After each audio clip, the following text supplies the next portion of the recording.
Don't forget, you can reach the latest episode of Potomac Watch anytime. Just ask your smart speaker, play the Opinion Potomac Watch podcast. From the opinion pages of the Wall Street Journal, this is Potomac Watch.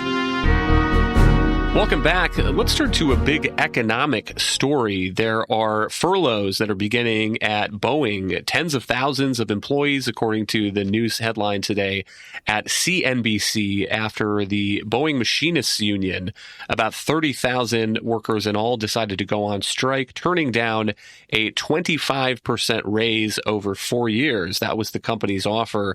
Alicia, what is the context here, and what do you make of the decision to strike rather than take that deal? Go back, Boeing has had so many problems in recent years. If you recall the 2018-2019 crashes of its MAX 737, it had to ground those planes for a while, pay out actually tens of billions of dollars in settlements to airlines and then the victims and the families. Then on top of that, you've had some issues with a blowout of a panel door this last January on an Alaska Airlines flight. Its space program is running into trouble. You know, SpaceX has basically had to rescue the astronauts at the International Space Station recently after Boeing's shuttle had some issues. Its defense contracts, which are now fixed price contracts, they're way over budget, so it's kind of losing money there. So the context of this is Boeing has run about $25 billion in losses over the last 6 years. It's trying to at least get out of the red. It's got a lot of debt payments that are coming up in the next couple of years. And so it has a big balance sheet problem, but it also needs to retain its workforce. And that's a big issue, is because one of the reasons why it had some problems and the mechanical problems in recent years is because it actually had to lay off a bunch of workers during the beginning of the pandemic and wasn't able to retain them. They aren't veterans. They don't have as much experience.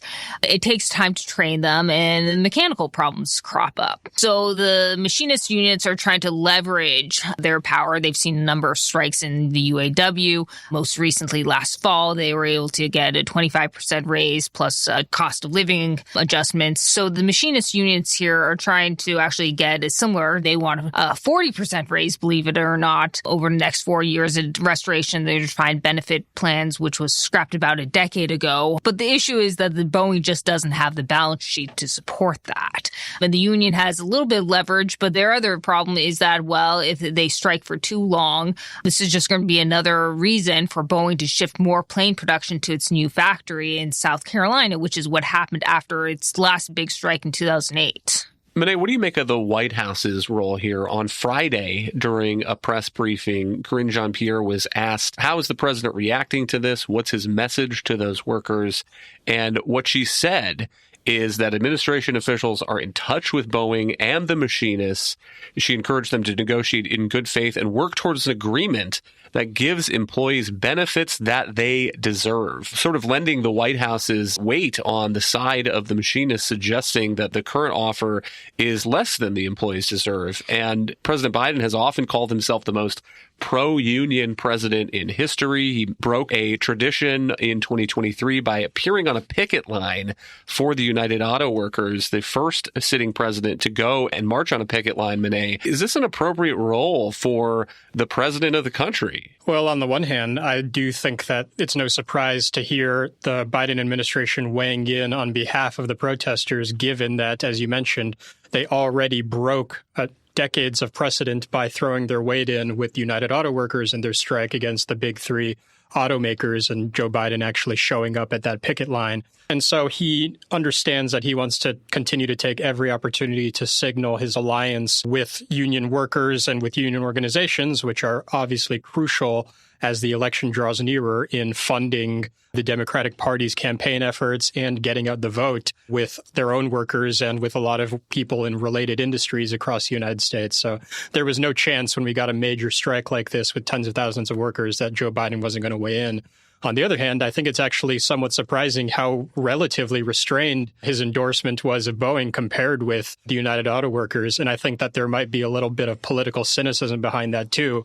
Of course, Boeing is mostly located in the Pacific Northwest, in Washington. They also have manufacturing in Oregon. And as Alicia mentioned, they're present in South Carolina. none of these are swing states in the same way that you have with United Auto Workers' presence in Michigan and other Rust Belt states that are going to be key places for Democrats to try to turn out the vote and ultimately swing the election. And so I do think that simultaneously it's possible that they saw the scale of the ask from the Boeing workers. 40% raises over 4 years is really quite huge.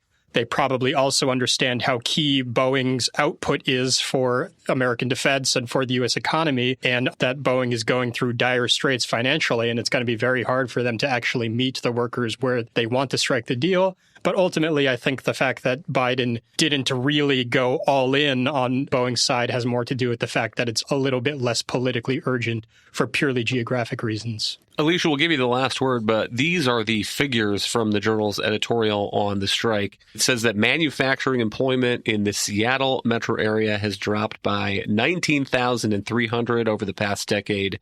And meantime, it's up by about 10,200 in North Charleston, South Carolina. And so am I wrong to think that other companies are doubtless watching what's going on here? They know these trends. They know which states are right to work laws and which are not. And they're probably more likely, because of labor actions like this, to consider that South Carolina might be a more friendly home if they are going to start some kind of manufacturing operation than outside the Seattle area. Right. So if you've actually looked at the data, there's been an interesting convergence in wages between, the Pacific Northwest and the Midwest and more states that aren't considered, quote unquote, right to work. By that means that the workers don't really have a choice whether to join a union if the union represents a plant. And states that are in the South workers there have traditionally earned a lot less. But you've seen a convergence in actually Texas now. Manufacturing wages are higher than in most of the Midwest.